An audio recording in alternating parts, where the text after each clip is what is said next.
La parole est à Monsieur Jean-Christophe Fromentin.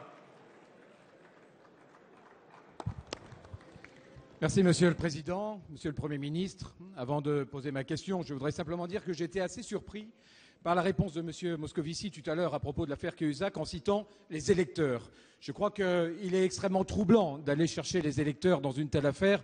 Si le gouvernement n'était pas au courant de cette information, comment les électeurs pourraient porter une part de responsabilité dans cette affaire?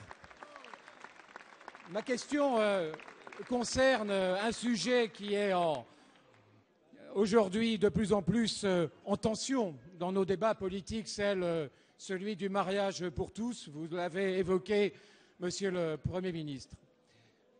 On est dans une période de tension comme rarement la France n'en a connu.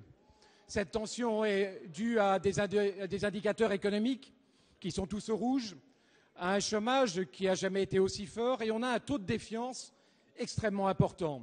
Et qu'est-ce que c'est la défiance? C'est l'absence de confiance. Et qu'est-ce qui rétablit la confiance? Comment rétablir la confiance? C'est, vous le savez, chers collègues, ce sont des valeurs extrêmement simples. Ce sont des valeurs d'écoute, ce sont des valeurs de respect, ce sont des valeurs de dialogue.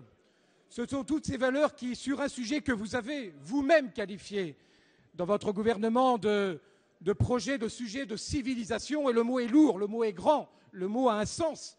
Quand on a un sujet dit de civilisation comme celui que vous avez évoqué, on ne peut pas accélérer l'agenda, on ne peut pas mépriser ceux qui sont inquiets par rapport à une telle réforme, on ne peut pas être sourd à l'ensemble de ce que la rue évoque dans des manifestations silencieuses et respectueuses. On ne peut pas avoir la réponse que vous avez depuis quelque temps en faisant une croix sur les jours et en disant ce qui était promis en mai va avoir lieu dès demain à l'Assemblée nationale. Ce mépris, cette accélération du temps est un véritable problème. Merci. Marquera demain une La perte parole est à Madame Christiane Taubira, garde des Sceaux, ministre de la Justice.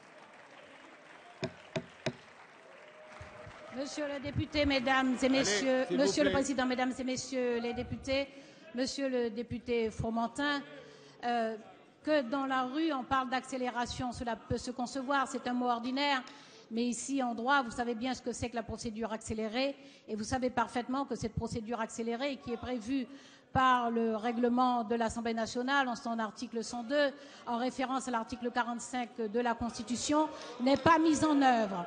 Par contre, n'est pas mise en œuvre, vous le savez parfaitement. Le débat suit tout simplement son cours puisque le Sénat a adopté ce texte, comme l'Assemblée l'avait fait massivement, par 329 votes contre 229, et le texte se poursuit. Ce que j'ai du mal à comprendre, monsieur le député, c'est que pendant plus de 2 semaines ici, vous avez été nombreux à nous dire que les Français ont d'autres problèmes, qu'ils ont d'autres préoccupations, qu'ils ont d'autres priorités, qu'ils ont d'autres urgences, et qu'il faut passer à autre chose.